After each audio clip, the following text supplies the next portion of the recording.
We all remember recess growing up in school. Recess was a time of day where you could have all the conversations that you could not have while in class. Recess is where you had the real conversations. And real conversations we're going to have. In each episode of the Recess Podcast, I'm going to have real conversations explaining students and school. I'm David McGuire, and I'll be your host. It's recess time, y'all.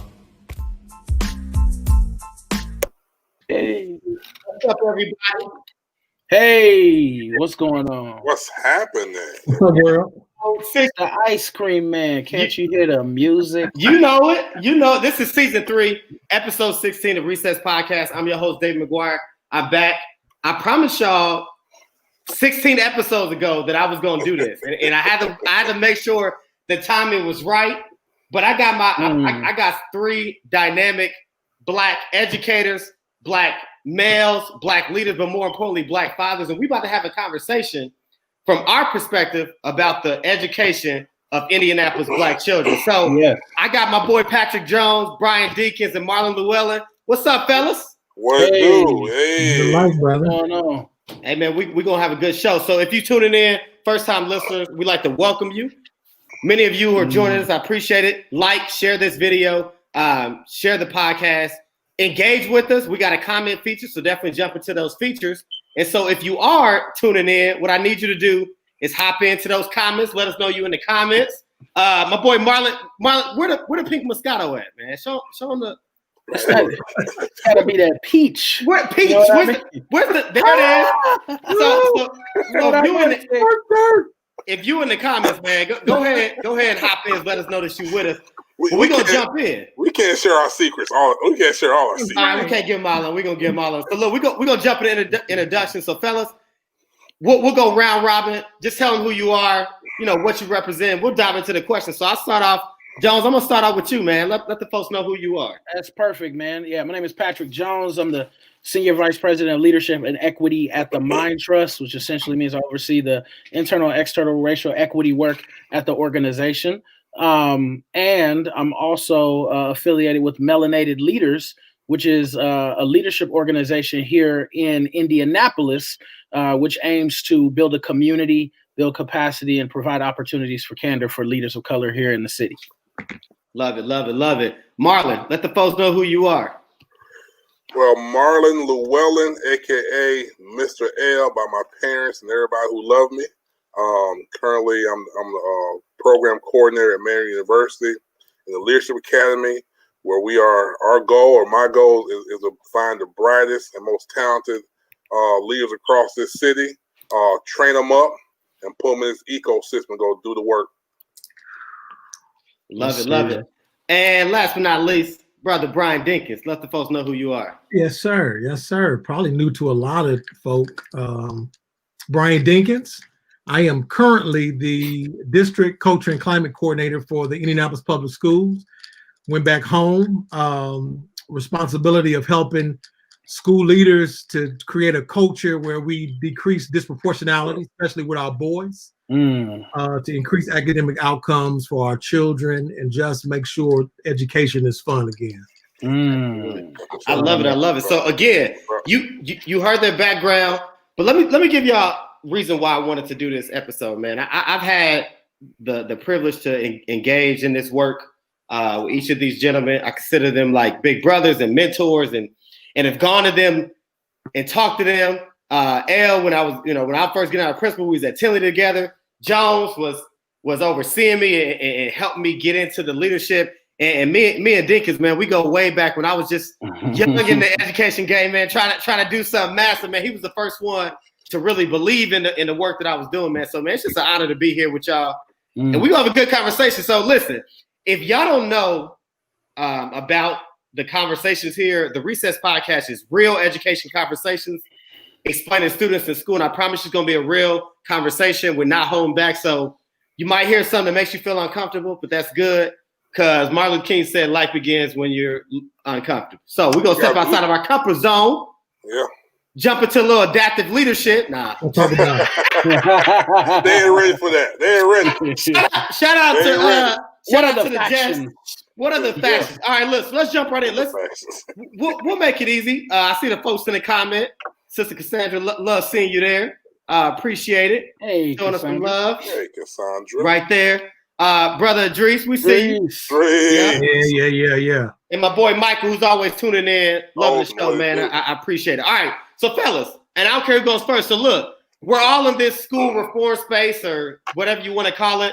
So, when you hear the word school reform and you think about the current landscape of Indianapolis, what does school reform and education in Indianapolis look like to each of you? Yeah. I think I'll start us off. It looks like a lot of different things. I'll start by talking about the thing it should look like. Mm-hmm. It should look like Go ahead, John. it should look like us making sure our kids are educated and are competitive in this space. And when I think about where our kids are here in Indianapolis, I'm talking about en masse. I'm not talking about specialty high schools. I'm not talking about any specialty schools. I'm talking about a school that a kid will go to. We're looking at a situation where our kids are not competitive in the grand landscape, right? Lilly is a company that's right here in Indianapolis. I want to know how many Indianapolis schools they tag to get actual folks to come and be scientists and chemists for their company, right? They got programs at Stanford. They got programs at all these universities across the nation to find talent. But if we're being honest, how much talent are they finding within Center Township? And it's not because our kids can't do it. And so when you think about the reform movement, what the reform movement should be is getting our kids prepared to live a fulfilling life here in our city. That's what it should be. It means a lot of different things to a lot of different people. Absolutely. Well, I'm going to jump on that. Shout out to our Ball State grads. That's I'm wearing this for y'all. Real talk. How many is that? One chirp? One chirp. But real to Jones' point, man, I think what makes this podcast so neat because I'm with the brothers, man. So what the reform looks like for me, when you say reform to L, you gotta understand this. This reform movement was never built by us, right? Lord of mercy. Bop, bop, bop. All the dreads out there, right? Yeah. So once again, we are thrown into a system to adapt to a system that we was never invited to create in the first place, right? And so I'm from Kingston, Jamaica, right? And so we got independence in Jamaica in 1971. Think about that. 1971, we said we don't want no more British rule. And they basically said, hey, as of today, you have your independence.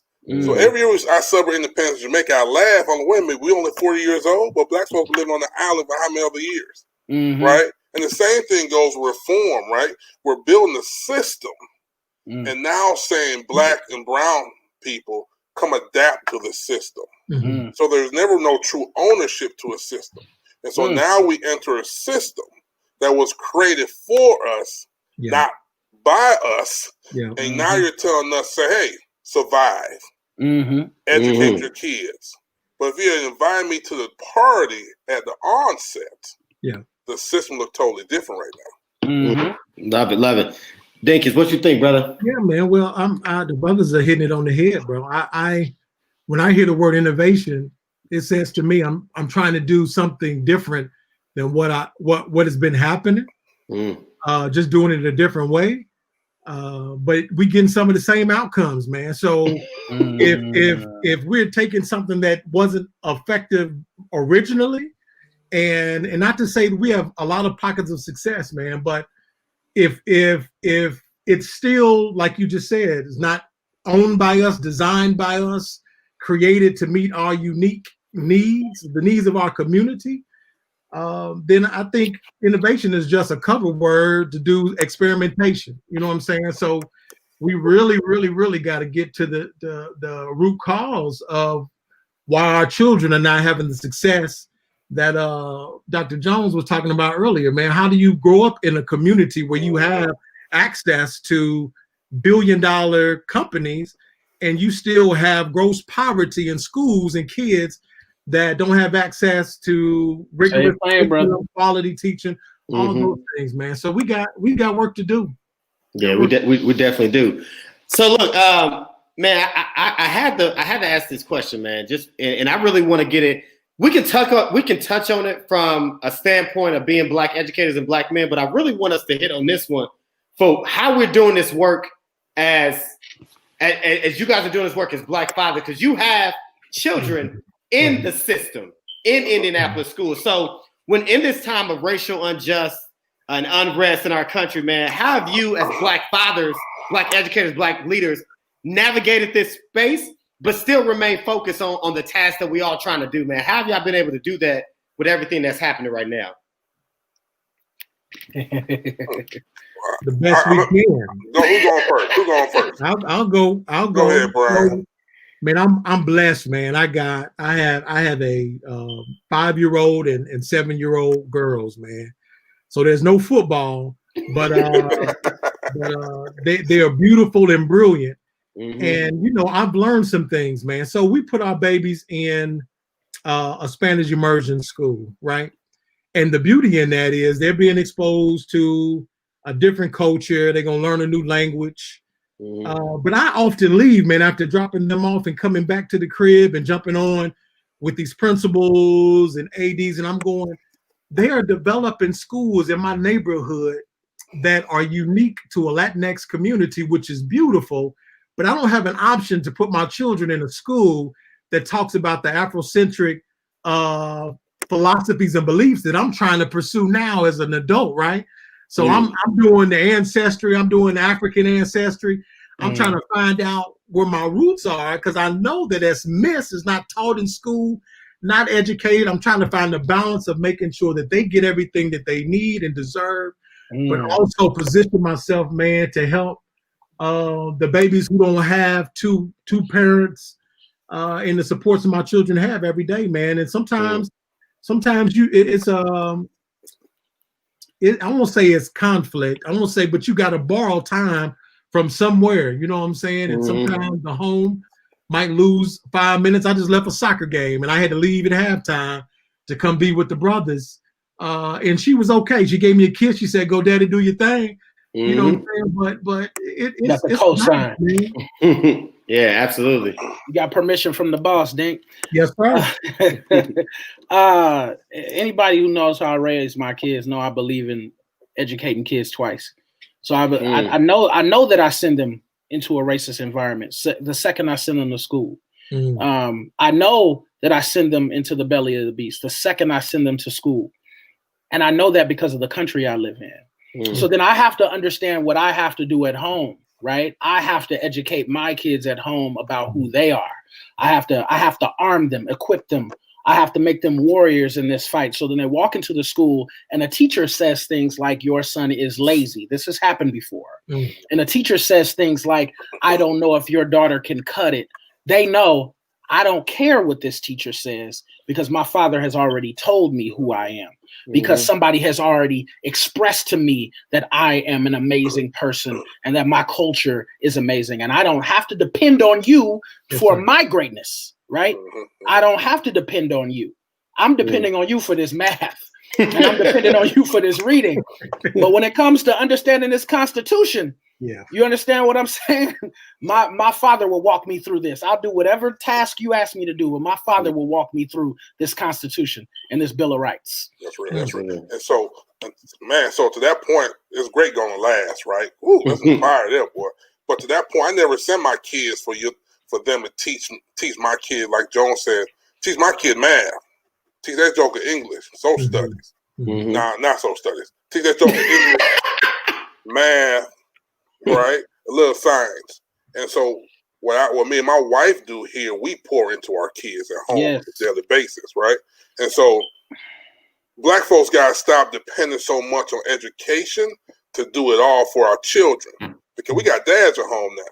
Don't make these folks fool you like dads at home. There's dads at home, right? Because we got to pour into our babies. You see what I'm saying? It's not a day that passed. I pick up Bryce, so he drives now. Jesus, he drives. Oh my God! That's so funny, man. Oh my goodness! I remember he was just entering middle school, bro. Middle school. Oh my goodness! But it's not a day that doesn't pass, gentlemen, in which I don't have a conversation with my children about, like Jones mentioned, who they are. I'm not going to make the world affirm you. I'm going to affirm you, right? I'm going to uplift you. I'm going to build you up. So when the world attack you, because it's going to attack you. So you that good, you're gonna sit back. My dad already told me who I am. You know what I'm saying? So we as parents have to affirm our young people. Yes. Every day as they walk through these doors. Mm-hmm. On the biblical side, I tell my wife when they found me in the kid's bedroom, I put my hands on her. I was praying over her. And she was like, how long you been doing that for? The joke has been won, right? Since they've been here. Right? So we have to affirm our young people, pray over our young people, so the world can't tear them down. Because, Jones, you know this. We all know this, brother. They're going to come. The attack's going to come. Yeah. So, right? The attack's going, how good you are. Shoot, Brian, you can have 3 PhDs. Come on. Mm-hmm. You can have 3 PhDs, 20 years of experience. Yeah. Right? All it takes is one police officer to put you down in front of your house. That's it. And so we gotta point to our babies, man. So when the attacks come, they know how to handle it with grace. Idris asked a good question here. I'm gonna pop that up there because we talked about what we're doing for our kids, right? What we, my daughter's 1, and what I'm trying to do with her, El, what you doing with your boy and your girl, Jones with your boy and your girl, Dickens with your 2 girls. The question is now as leaders, because we've all been in that seat, and I'm talking about that seat of leading the school. I'm currently in the seat. Dinkins, L, Jones, y'all done it. How have y'all done it? Yeah. How do we do everything we just said for our children, for our kids at our school, as Idris said, right, who don't have that guidance and don't have that support at home? They're not getting this affirmation. They're not getting this love, especially these Black kids, because we're talking about the education of Black kids in Indy. Yeah. How do we, as educators, make sure that we pouring in that affirmation that y'all talked about from Black leaders to these kids? So let me jump on that, man. So I've been fortunate, man, in my experience to have served for Dr. Jackie Greenwood, right? So core staple in the community, principal Arlington High School for 20 plus years, knew my cousins, uncles that went to the school. I learned and mothered me, right? So mothered me when my mom had to work 3 jobs and I was playing football and I came off the field and she kissed me and said, I love you, son. Good game. So when we transcend past education and we create a family environment in our school, but we have control though, right? We have control to hire the people that create a family community in our school. Because I know each one of y'all got boys that call y'all dad, Daddy Jones, Daddy Llewellyn. You know what I'm saying? That you have been that model for them. You have stood in the gap. The bigger challenge is hiring people, man, who can get out of their bias, can come alongside and be a mother and a father to a kid that don't look like them, don't talk like them, don't have the same cultural y'all know what I'm saying. So we really have to be intentional, man, about creating a family. And last I said about educating our parents how they can do the things that they weren't taught how to do. I'm gonna be honest, man. My mom raised boys, right? When my girls came into the world, I said, I'm in trouble. I had no context, right? Real talk.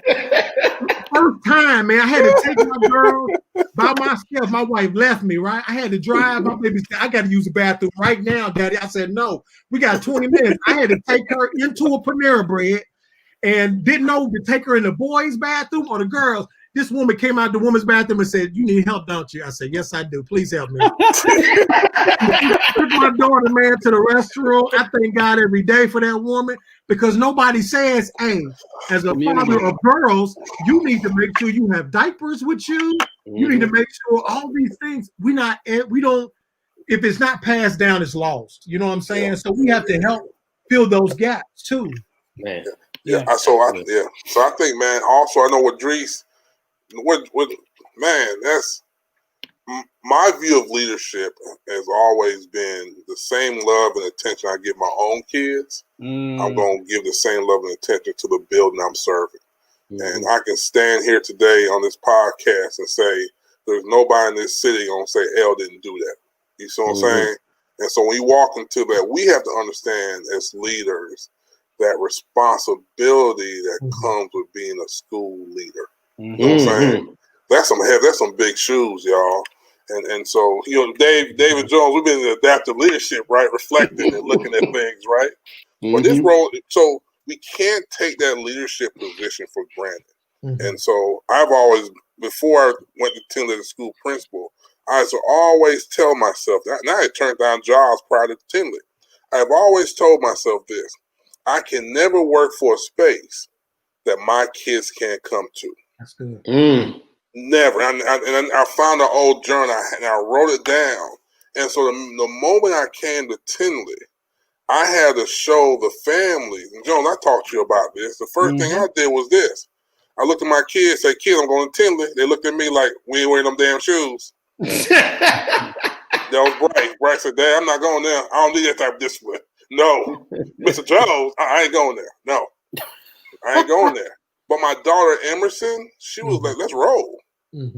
So we have. So I knew my child was going to a space that I worked for, and also everyone saw me interact with her the same way I interact with my daughter, or the same way I interact with the kids.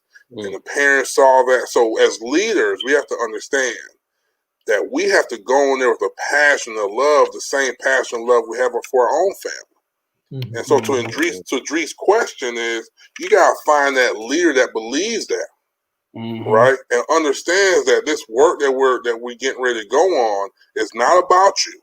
It's about so many more people than just you as a principal. Yes. Yeah. And with that being said, I'll add that we have to understand that as men in our community, all these kids is our kids. Yes, sir. Right? Whether we're their principal, it doesn't matter. That's it. All of them are ours. And so then we have to understand that it is our responsibility to build systems and organizations that support our children in the way in which we're talking about. So I'll highlight one particular organization, that's the Bloom Project. And Arnetta Scruggs just does an amazing job with the young men that come Shout out to her. But here's the deal. Then how do we then support the sister and what she's doing for our young men? Right? When she calls, are we answering?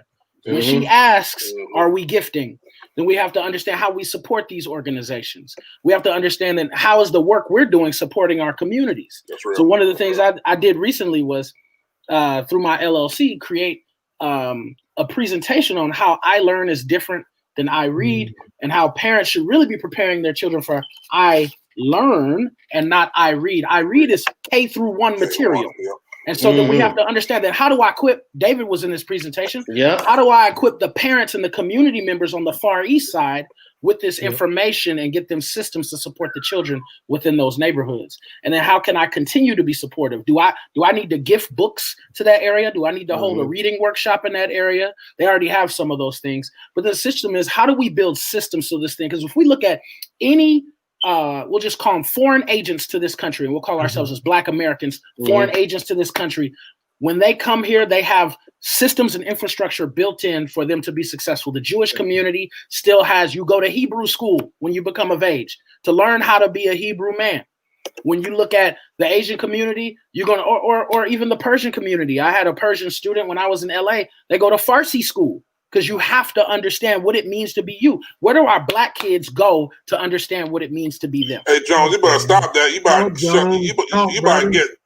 get David podcast shut down. That's real deal. It is, and that's why this conversation is important. Listen, so if you tune in, it's the Recess Podcast. I got 3 dynamic Black brothers. We having a conversation about the education of Black kids in Indianapolis.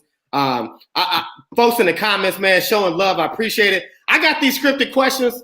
We got time for those. I got some questions in the chat. My boy, Dr. Vashawn Smith, man, is a principal at Grandview Middle School, man. He's my other partner on the AOS podcast. He's not from Indianapolis, so he asked a good question. How can you build up the parents and community to assist with the work of pouring in and affirming students in Indy, right? Like so we know how important it is. We talked about the parents, but there's probably one thing that I've learned and watch from each of you is how you get the community involved. And Jones, you touched on it. So when you have a program like the Bloom Project that's doing work for Black boys, and she gives you a call and says, can I get a space? Or do you have some boys? Or can you come talk to my boys? Answer the call. You got to show up. We got to show up and we got to show out, right? And those are the things that we have to do. because the one thing that I've learned from each of you is there's this obligation that we have, right? And I like to think each of you are no longer in that school principal seat, right? You did your work. You opened the door for folks like me. I'm now in that seat. There's this obligation that I got to keep the seat available. I got to keep the door open for whoever comes after me or whoever's next, right? Like we have that obligation. And we have to stay in these roles for everything that you guys say, because nobody's going to do this for our kids if we don't. Because the narrative is these boys ain't got no male role models because the black men ain't in the homes. And L, like you said it best, they are. Yeah. Black men are in the homes, right? Black men are on their kids' life. But if they're not, we're in these schools. And we're not just giving them science and math and social studies. We're giving them life and love and things that's going to carry them a lot further than this algebraic expression that they can master, right? I'm gonna pour you how to be a young black man, how to operate in society, how to navigate, how to break cycles, right? That's gonna get you further. That's gonna stick with you. You might remember that formula, you might remember that social studies lesson, but you're gonna remember that one-off conversation I had with you in the hallway when you was in that classroom tripping and disrespecting your ancestors and everybody that's fought hard for you to get here, right? That's a conversation you're gonna remember, and that's what this conversation is about, man. And we got folks jumping in, but I need folks to really get to know who you are. And so I crafted some questions, and I'm gonna give y'all what's called the solo screen. So let me Jones, you up first with the solo screen. Hold on before you jump into that. Hold on before you solo us out. What you got? Jones said something about the Bloom Project, how we support, right? Black folks, we gotta make a shift from just supporting to now support financially. Right? There's an economical gap, and we know the gap, right?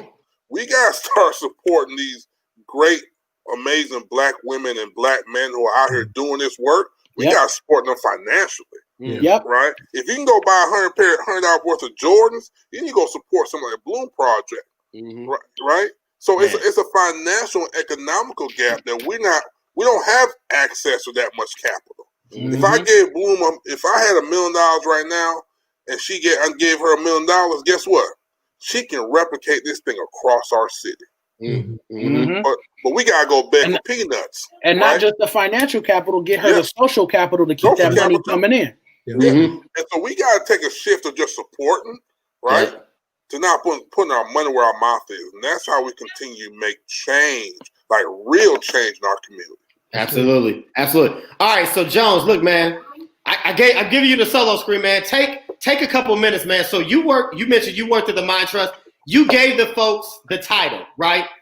But give the folks the truth, man, about why this is the time for not just the Mind Trust, but for why you are stepping into this world, man, leading this work that you're doing, man, to kind of, I say ruffle some feathers, man, force people to have uncomfortable conversations to make sure that we're pushing the conversation and changing the narrative. So talk with the folks about what you're doing, man, why this is the right time for that work. Yeah, so I mean, it's always been the right time for that work. And I think when people look at this, they talk about the time and they talk about what's going on now. And I tell people this all the time. This is a continuum. This is a continuum from 1619. This is a continuum before, when Bartholomew de la Casa said in the Caribbean, we need to enslave these Africans over these native peoples. When they first went on the shore and said, let's enslave the native people. This is a continuum from that time. It's always been the right time. This is just another spike in history. We have to understand that. And I continue to tell people, in the Civil War, 600,000 people lost their lives in the fight to keep slavery active in the southern states. 600,000 people ain't lost their lives in these last couple months we've been doing this. You understand what I'm saying? So then we have to understand that this has always been an issue and has always needed to be addressed. And it has been addressed in micro ways and in major ways throughout the history of this country. And we are at another spike where it's time to address it. Yes, and at the Mind Trust, what we've decided to do, if we decided to become an anti-racist institution. And so people will say, well, a lot of people say that. And a lot of people want to do that work. But what we're challenging, not only the people who work with us, but ourselves, personal selves and organizational selves, is to say, how do we interrogate what we're doing? Let's look at the last grant we gave and let's make sure that it was the right decision. How many Black leaders did we pass up because we wanted to go with this person. And let's be real with ourselves about that, because that has to be a real conversation. And it isn't always harmonious. It isn't always a welcome conversation, but we have to have it, because if we don't have it, we don't become a better organization for it. We would be a better country right now had we included the black population in what we're doing. And we haven't done that. So we've missed out on all those brilliant minds walking up and down 38th Street. We missed out on all those brilliant minds walking up and down the South Side in Hallville. We missed out on all those brilliant minds on the Far East Side. And it's time for that to stop. And organizations like the Mind Trust have to play a role in that. So another thing we're doing is we're launching 2 equity cohorts that are coming up very soon, one for not-for-profits and another one for schools. And with that work, what we hope to have happen at the end of that is look at the end of that sequence, you're going to walk away with a 3-year strategic plan. And that 3-year strategic plan, we're going to help you. If you need help, we're going to help you enact that 3-year strategic plan. Get you some partners to hold you accountable. Because if we don't see this work through, and it has to be intentional and strategic. It has to be intentional and strategic. We will say it again. It has to be intentional and strategic, because if it is not, and we do it by happenstance, it won't stick. Because if you don't think this racist work was intentional and strategic, you lost your mind. Man. Listen, man. Boy, not me next, bro. Whoever gotta follow that, bro. No, not me. Not that. That's a lot there. But Jones, I mean, you talked about it when you talk about it dated back. Think about it, man. When you think about black people, right? I mean, we came from, and we went to the plantation to the poly trees to the projects. But see, here's the piece that people forget. We're at this place, man, to the promised land. Where blacks now, you got a lot of blacks now that's like, all right, folks, it's our time now. But David, what they forget was before the plantation and before those slave ships, we had our own situations. That's what I'm we had our own civilizations. Yeah, we had the pyramids. That was we don't even got to talk about Egypt. We can talk about the whole continent. People focus on Egypt. It's the whole continent. Ethiopia. We can talk about West Africa and Nigeria. Oh man. You know, I was telling you this earlier. Nigerians are one of the highest achieving ethnic groups or national groups, in the United States. Yes, sir. But they want to make you think black people can't do the work. Because what they say is they bring up the Asians, right? And Jones, when you told me that, it's like, why don't our black kids know that, man? Come on now. Why don't our black families, our black parents, our black teachers, our black educators, our black leaders, man? That's a stat that we should say. That's a stat that we should be talking about. I got it at the bottom here, man. We went to Ireland last year. We went to Ireland last year. The smartest students in every school we went to were the black African students. The students with that were given the trouble, that were cursing out teachers, getting ready to fight, were the white boys. Those were the white boys were the students everybody hated to have in their class. Man, get him out of here. This is crazy. The students taking notes, answering all the questions, black Africans. I kid you not. Well, you gotta understand this. You gotta understand this. Dealing drugs in the courtyard. But you gotta understand this too, right? So there's money. So I think I post some. Look, man, let's be real about this. There's money to be made. I'm going there. Okay, come on now. I got it on the list. I'm trying to tell you. I got you. Come on. I screenshotted it.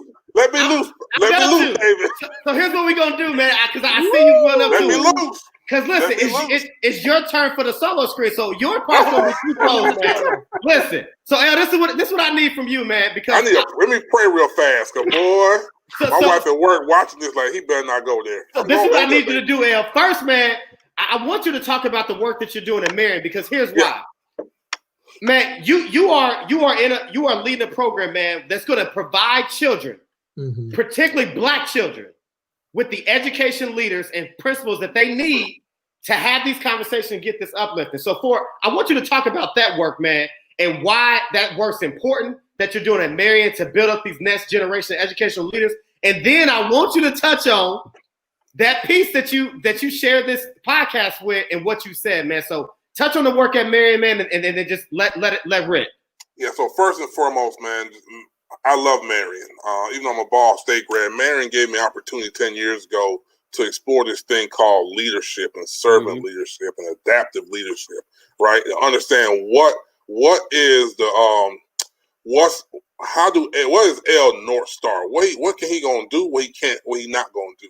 Mm-hmm. And so I'm truly blessed to be back at the university. So serving now is, I'm trying to be nice tonight. Hold on. Too many times when we recruit people, right? The people that were doing all the recruitment, right, do not look like you and I. You see what I'm saying? And so if I don't have somebody in that space recruiting for the need that I have in my school, it's going to continue to look whitewashed, right? So at Marion, they have kind of afforded me an opportunity to go out in the community and say, you know what, man? There's some great leaders out there. Go find these great leaders, connect them to the university, let's build them up, and once we build them up, let's place them into this space, into the ecosystem to do this work. And once again, once we place them, we're not going to forget about them, right? That's another key to the work. Yes, it once is. we place you, we ain't going to forget about you. David, right? Anything you need from us, we there for you, right? Yeah. And that's something I appreciate so much about Marion.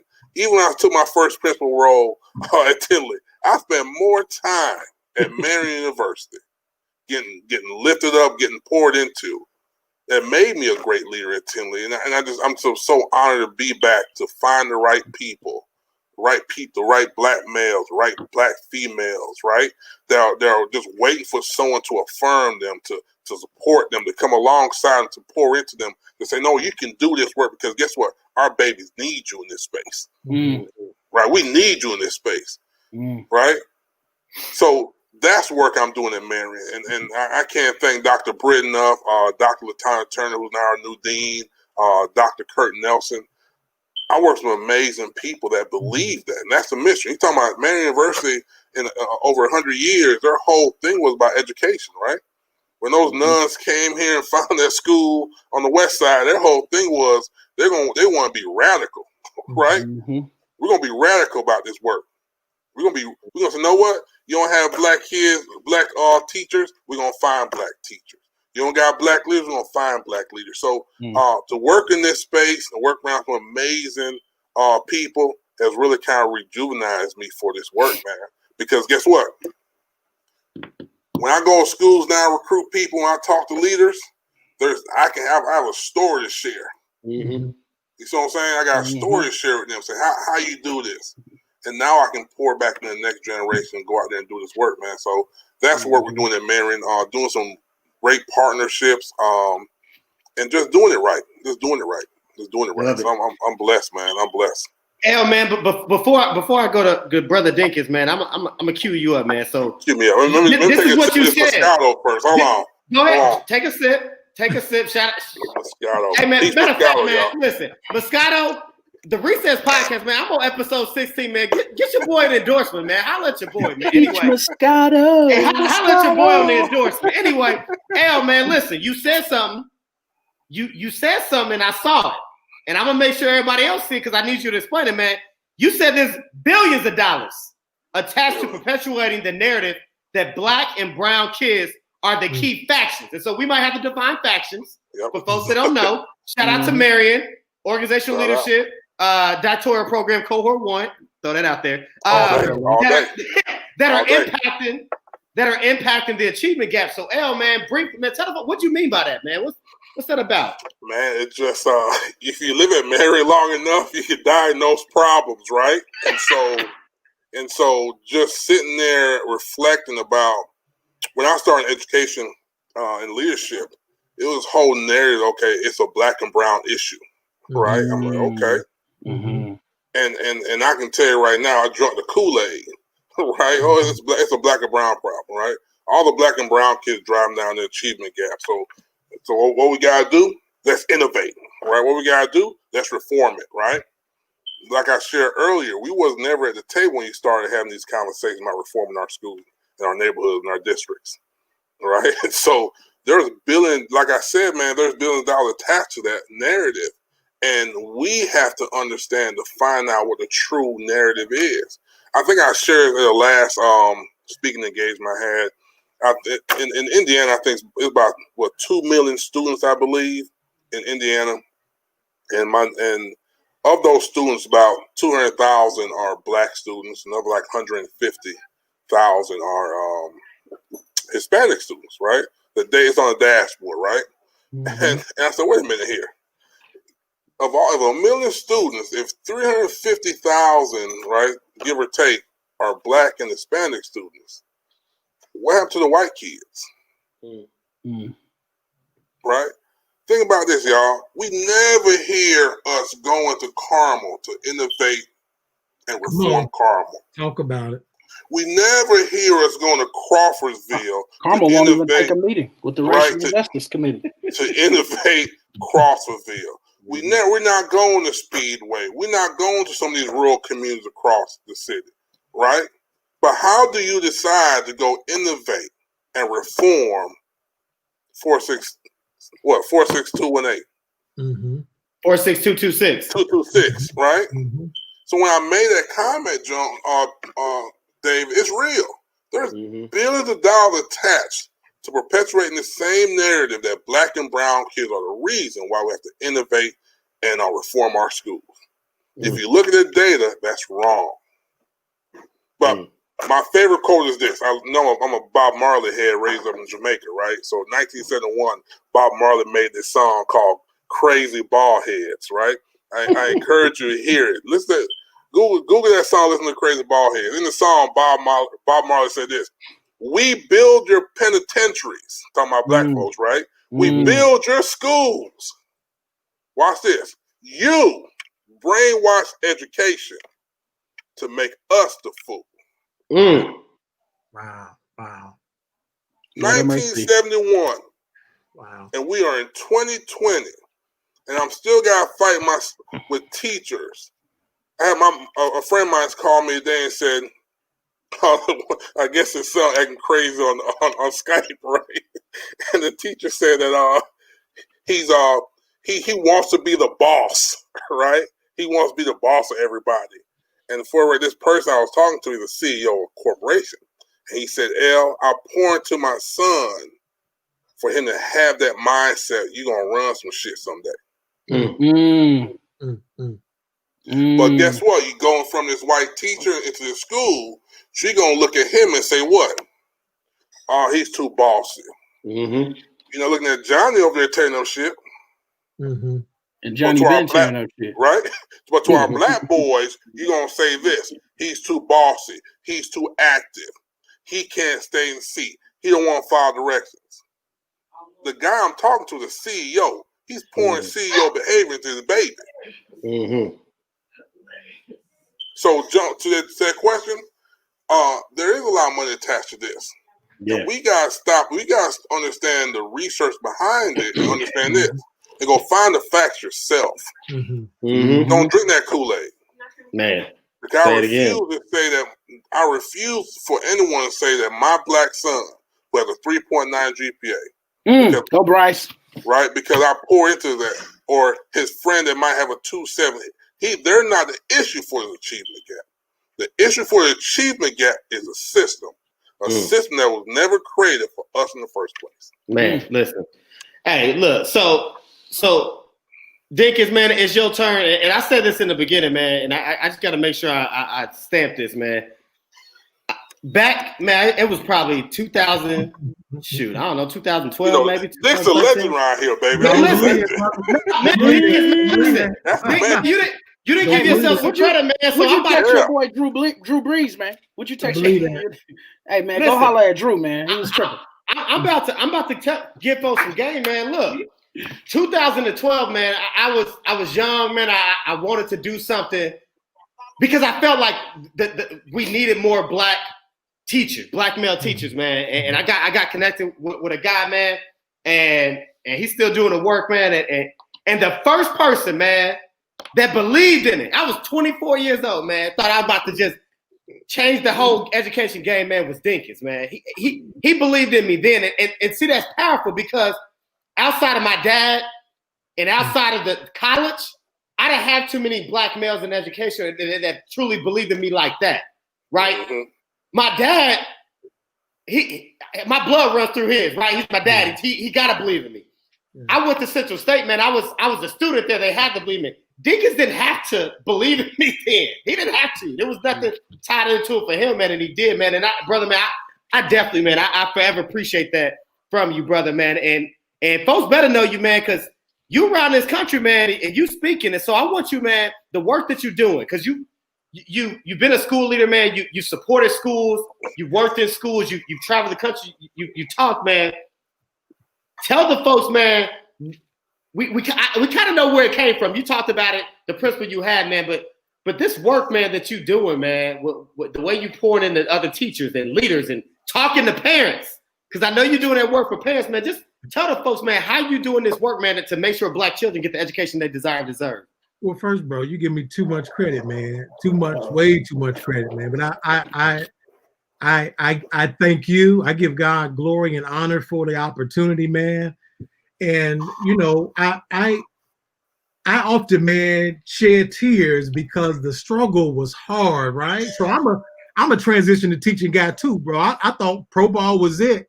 When I came back and went into depression, man, and I went and started substitute teaching, and somebody said, "You an educator," and directed me, I said, "You know what? That's it. I have made it my goal, man, to bring as many as I possibly can with me, man. You, Blake Nathan, Jeremy Coleman, who was a teacher for me, now is a principal of a school. Jason Smith was my first year teacher, now principal. Both principals in Warren. Fred Yankee, got him in Arlington. Now he's a president, vice president. You know what I'm saying? What we have to do, man, is create with ourselves what we know is necessary in our community. And if Black men leading is a need for us, we got to go do the work, go get them, develop them. Because I'm gonna be honest, when you take on the seat of leadership and nobody is developing you, Lord have mercy, man, you make mistakes that they stick with you, man, and they stick with Yeah, you. they did. My first principalship, I took a school in my old neighborhood, 42nd in Midhofer, 900 kids for a national network. They gave me a $7 million budget and said, budget. And I said, what you mean budget? You mean you want me to create a budget? I didn't get this in my master's program. Did nobody tell me about business, paying bills? Did nobody tell me, so essentially, man, and one of the big issues that I see in schools, and I've been fortunate to travel the country, is skill deficit, man. Skill deficit in leaders, skill deficit in teachers, because you can only give what you got, right? And what happens to educators oftentimes is we go get educated how to educate, then we stop pursuing education. And so we're not trying to be the best teacher or the best principal.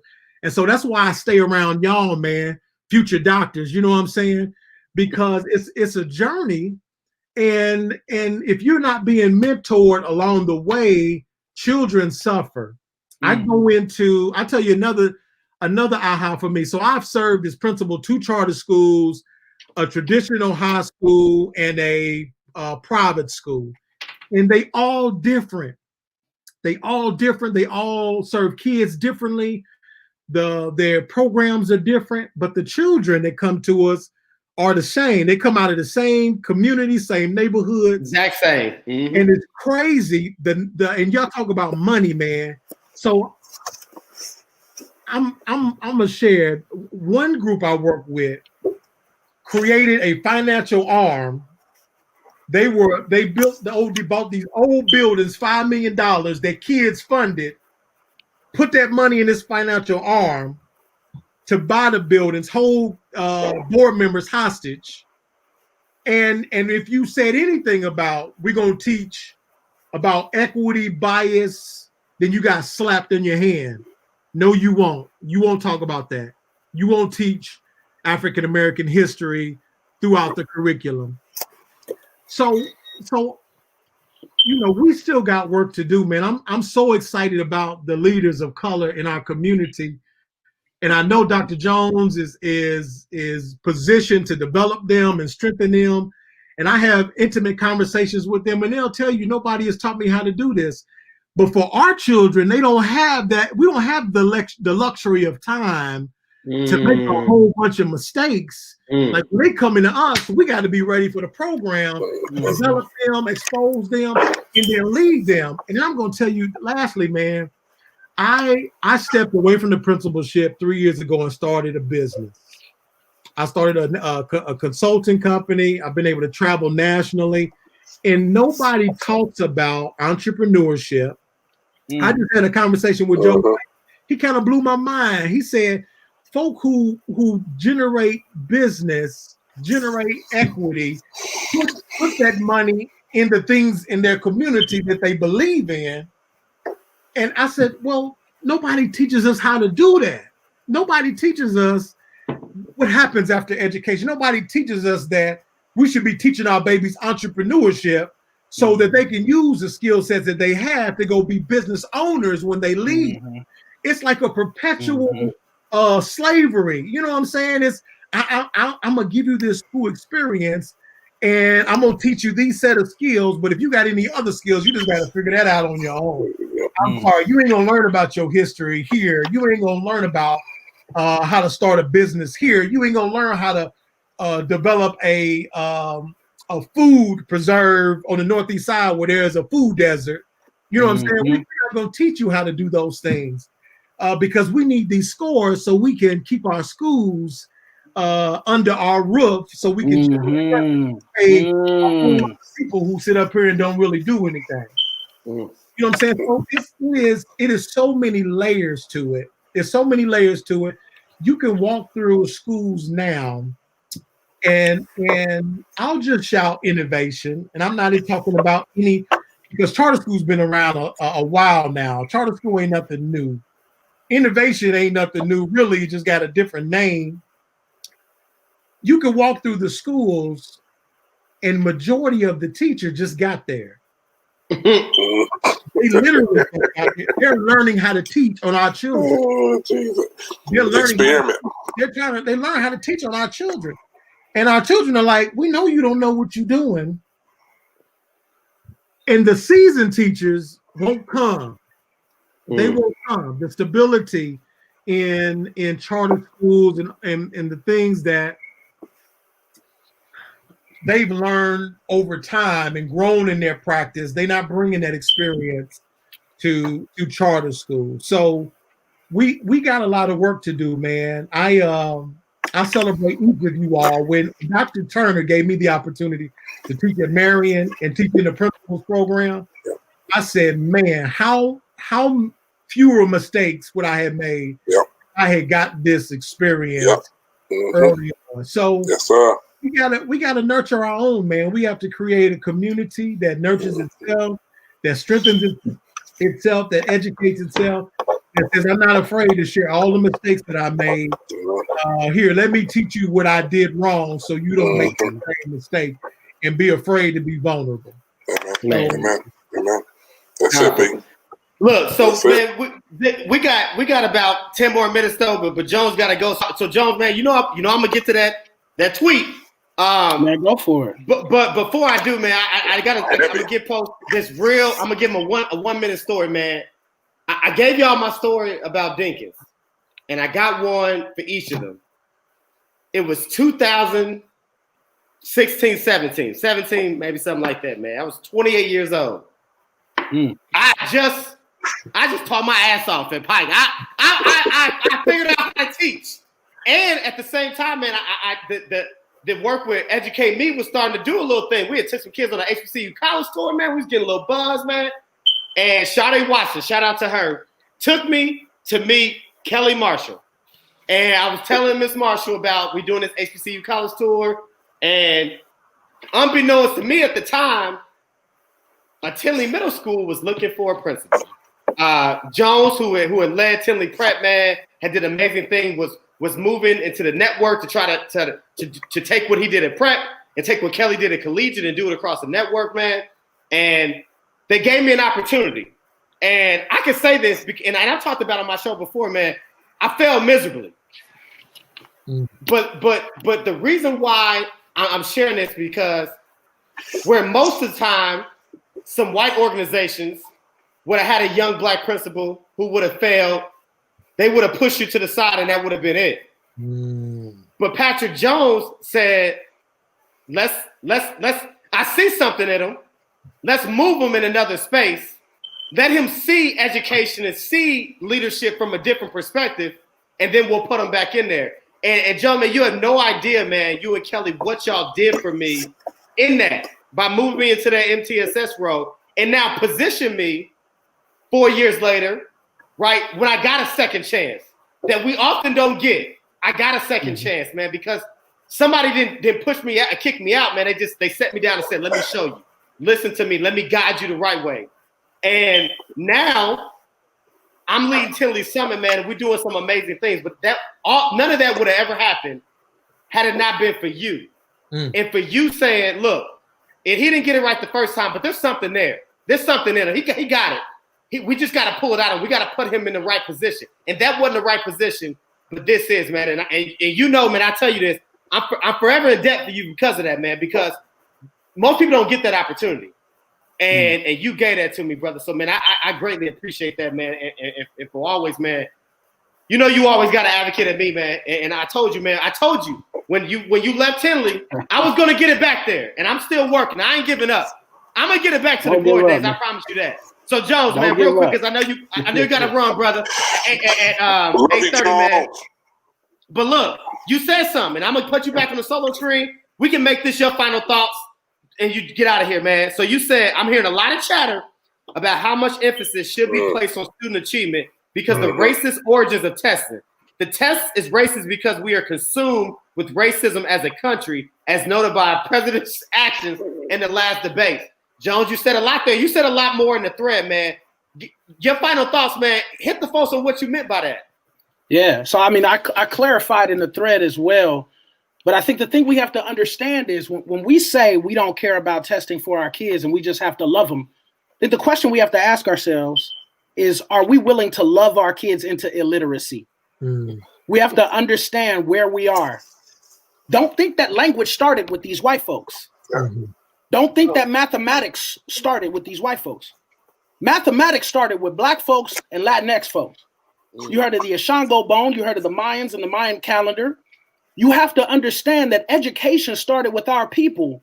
So if we are going to say that our kids should not be tested and testing is too crazy and the test is racist and that's why our kids are low, then that removes the responsibility on us to teach our kids how to read. Yes, sir. That removes the responsibility on us to get our kids to be able to participate within our country. If we're going to change the laws, if we are going to start to take control of this charter school movement, of this public school movement, of whatever school movement you want to talk about, if we're going to take control of it, you have to learn how to read at high levels. You have to learn how to do math at high levels, to do the budgets, to do the taxes, to pay the bills, to develop the fluorescent light bulbs that's going to go above our heads. We need scientists, we need doctors, we need educators. And you can only do that if you take a test to do it. My wife was a therapist. She used to take a test every 3 months to recertify herself for whatever new they got going on in therapy. So when I hear about the test is doing a disservice to our kids, and here's what I'll tell you. Walk into any school, charter school, no matter what, in this state, and the data says that if you pick up a book, give it to a kid and ask them to tell you what is happening in this book at an analytic level, less than 50% of them, or maybe a little more than 50%, will not be able to tell you what is going on analytically in that book. That's what the data tells us. Wow. And so the situation is this. If we're going to say no assessment, then what you're saying is we don't care about the literacy rates of our children. Yeah. We don't care about the numeracy rates of our children. We don't care if our children become NASA scientists. We don't care if our children become entrepreneurs. We don't care if our children have the skills and tools to become competitive in our nation. And I'm not here for it at all. That's it, Jones. That's it. Okay. Jones, man, listen. You gave the folks, man, some knowledge, man. I know you got to run. Brother, I appreciate it, man. Man, I appreciate y'all, man. It's my birthday Saturday. I'm ready to turn up, man. I see you, man. The big four I see you Saturday, brother. That's right. Much love, brother. Hey, Dinkins L, man, we gonna stay on for final thoughts because we at that point. So final thoughts. Hey, I tell you, I got a story, man. I want to tell folks this story, L. I'm gonna go to you first with final thoughts. I told the story about Jones. And I told the story about Jones and what he did for me at Tinley. So let me fast forward you to what happened when I finally got my mess together. And I figured out this school leadership thing, man. And I was doing some stuff at Summit, man. And I was changing the narrative at Summit because Summit had got a bad rep, right? We was the ugly stepchildren of the network. And I was trying to change the narrative. But see, sometimes when you're in an organization and you're doing great work, sometimes you got to have something to chase after. And if you know anything about Tinley moves as the high school moves. If the high school is humming and the high school as a flagship is moving, the whole network moves. It had been some years since Mr. Robinson had left, the high school was transitioning, things were changing, and L came in. And what people don't understand, man, L don't get enough credit because L took the high school back to that A status. And I watched you, L. I watched the work that you did. See, I probably didn't say much about it, but I watched it because there was something I needed to chase. And I knew because now the high school was the flagship. And I said, okay, we got our anchor. We got our leader. Our high school is leading it. They're doing the work. L not only changed it from a standpoint of the academics and the teaching and learning, man, he added an element of Tinley that wasn't there, and it was the sports. Now Tinley became marketable not just for the academics, but now we had kids wanting to come there to play basketball, to play football, but not just any kids, right? Those kids that they said got those 3.8, 3.9, taking college credits, still maintaining that GPA, but then getting on the court and getting on the football field and doing the work. And I want you to know, man, I was watching you. And I appreciate you setting that example, man, because I needed something to chase, man. So like I told you, man, I wanted you brothers here for that. One, to give me an opportunity, man, to share personally, man, what you guys have done for me. And so I appreciate that. So L, man, final thoughts, man, as we close out the show, man, what you want to leave the folks with, man? Man, that's powerful, man. It's funny, like, Black men, we have a hard time taking compliments, right? Because we go out into this space so much on edge, like we're not doing the work right. Mm-hmm. And to hear that from you, brother, man, made my year. So I want to say thank you for that, right? Really, really mean that. Because I take an approach all the time with just doing the work. I don't want no credit, brother. I just put my head down, keep grinding, you hear me? So I want to say thank you, man. So and you forgot to add STEM, right? No, that's my baby. That's the robotics, yeah. Robotics, right? Because we have to expose. It's deeper in exposing our kids, man. Like when I travel across the state and look and go to schools, I was at Penn High School 2 weeks ago, and Penn has almost a 15,000 square foot robotic and STEM lab. 15,000 square feet dedicated to robotics and STEM, and we have a school like Arlington with a damn planetarium.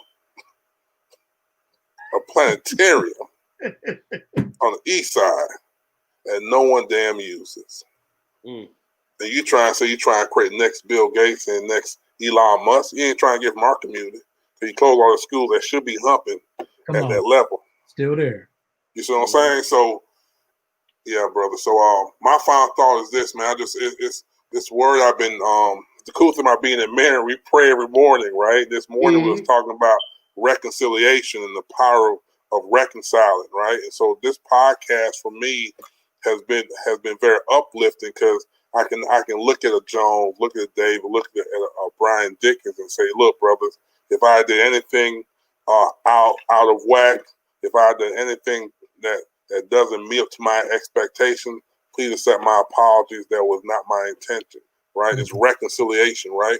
Men have to Black men, we gotta understand how to support each other, man. Right? Support what Brian's doing, support what Jones doing, support what David's doing, right? We gotta support each other. Yes, sir. Right? Because once again, this system is designed for us not to do that. And the moment we recognize when you get 4 Black men who have over 100 years of experience in education on a damn podcast, that's power. That's power. That's what I'm saying. That's the type of power we need in our community to drive for real change. We gotta stop being so fragmented. We gotta stop being on our own. We gotta come together and really show this city. You know what? Hey, here's a Black man in the city that want to do this work. Do you believe in us? Right? And so, can you imagine? And I'll be honest with you. Can you imagine all 4 of us say, going out for one of these fellowships or leading one of these school networks. Can you imagine that? But we don't see that because it's a fear thing. Shit, you put Jones, Brian Dinkins, and David McGuire together? Yes, sir. Think about that, y'all. And everybody watching this too, right? Too many times we get this crab in the basket mentality. But we come together on this thing. Mm-hmm. I mentioned it's a $1 billion industry that's saying, look, black and brown kids are the reason why education sucks. So let's go reform their neighborhoods. But if four brothers come together and say, you know what? I'm going to take this zip code right here. I'm going to own this shit. We're going to make sure everything that comes in here stays in here. Every kid that comes in our space going to get the best education. They're going to get love. They're going to get supported. That's what real change start happening. Man, that's powerful. Brother Dinkins, man, final thoughts, man. I want to put this, as you talk, man, I'm going to put this up, man, because this comment, man, this is powerful. So, man, as you do your final thoughts, man, what's your final thoughts for not just Destiny, but just, students like Destiny, man, that you've had and other folks, man, that are listening. What are your final thoughts for tonight, man? Legend BD, baby. You know what, man? And I'm an emotional dude, so I'm gonna try not to shed no tears on this. I think first thing, man, we give honor to those that came before us. They gave us the opportunity, opened the door for us to do this work. I think we need to take it lightly. We can't take it lightly that we have the power to change generations, man. Generations of families, community. We're not victims. We're not victims. We have the power to change what needs to be changed. We just got to come together, agree, and then count the costs. And I that scripture stays with me. Count the costs before we start to think about building. Count the costs, because little babies like Destiny who are brilliant are going to change the world. God gave me the opportunity to have just a few years with her, and I heard TD Jake say, we're not builders, we're fertilizers. They are the seeds. You know what I'm saying? They are positioned to grow and change the world and lead organizations and create organizations. So we just have the responsibility, man, of continuing to fertilize. I'm gonna say this last is my final thought. And anybody who has led with me, or I've been able to have the fortunate honor to serve, we automatically become family. There's another one, that baby, Glenn. I mean, we become family. She's been my daughter since I started teaching, 20 years ago. And so when my life changed is when God brought my daughters into the life, right?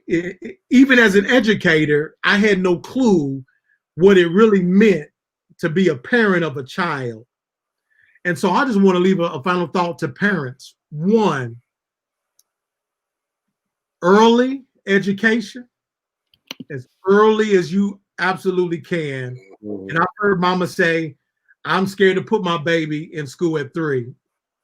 As early as you can get them into school to begin to build that foundation, get your babies in school so they can begin to learn. Second, last thing I'll say, there's power in education. And I'm not talking about school. One quote that I always use is, don't let school get in the way of your education. School messed a lot of us up, man. School messed a lot of us up. School killed our desire to learn. School killed our desire to learn. I didn't learn to love until I got out of school. Then I started to actually invest in learning. And so when parents have the power and they're knowledgeable to hold schools accountable to their children's education, then schools can't make the decisions that oftentimes they make, because you know what's supposed to happen. My baby, teacher, we had a parent-teacher conference. Our teacher hit us with a bunch of stuff. Good person. And then we said, I'm 20 years educator. My wife's 15 years educator. The whole conversation changed. Because he understood at that moment, I can't make nothing up. I know that if I'm not assessing regularly, then I can't really tell you where your child is. So that has to happen. So I think we have to make sure that we're continually educating and empower our parents so they can hold the education community accountable, man. So I mean, there's a lot of work to do, but we just start tomorrow, right? Mm-hmm. We start tomorrow, one day at a time. I celebrate you, David, man. You were one of my mentors, the person I look up to. I try not to miss a podcast. And for you to take the responsibility of communicating this message to our community, man, I celebrate you. I'm proud of you, brother. Keep doing what you're doing. Dr. Jones, Dr. Llewellyn, two of my mentors and friends. Love you, man. Love y'all, brothers, man. I love y'all too, man. Listen, man, this has been episode 16. I said it a week ago, man. I said you better not miss this episode because it's gonna be powerful. And so what I need for everybody to do, man, the beautiful people that tuned in, first of all, I appreciate you for tuning in. I'm gonna cut this up real quick. I'm gonna share this link out, man. Share this link with somebody that needs to hear this this conversation. You're gonna see a lot of quotes from this conversation come out because there was some gems dropped. This is gonna be one that I greatly listen to, man. But I appreciate y'all. My final thoughts are simple, man. Listen, to those folks that are listening right now live, to the folks that listen later, to the folks that share this with somebody, I want you to know your worth. Know your worth. And you must find the courage to leave the table if respect is no longer being served. Know your worth as people, man. Everybody. Know your worth, man. And if they're not showing you the respect at the table, leave that table and form your own table. Yes, all right. So again, man, episode 16, Recess Podcast. Hey, next week, I got 2 shows. I'm starting a 3-part series over the school board races that's coming up, elections coming up November 3rd. Make sure you go out and vote. But next Tuesday, I got 3 gentlemen running for the IPS board seat. That's Tuesday, October 6th. Kenneth Allen, DeQuavis Winston, and Will Pritchard. We're going to be 7:30 on the Recess Podcast. Then on Thursday, I got Diane Arnold. Her and I going to go one-on-one about her candidacy for keeping her seat on the IPS school board. So you want to tune into that. And then the following week, I'm going to be meeting with 2 black women that are running for school board seats in Pike and in Wayne Township, man. So we're not just talking about IPS school board races. We're talking about school board races in township schools. So again, check out that Recess Podcast. As I always say, man, I got the tagline. Create the platform, control the conversation, change the culture, man. It's been the Recess Podcast. I appreciate y'all. Deuces, everybody. Love you.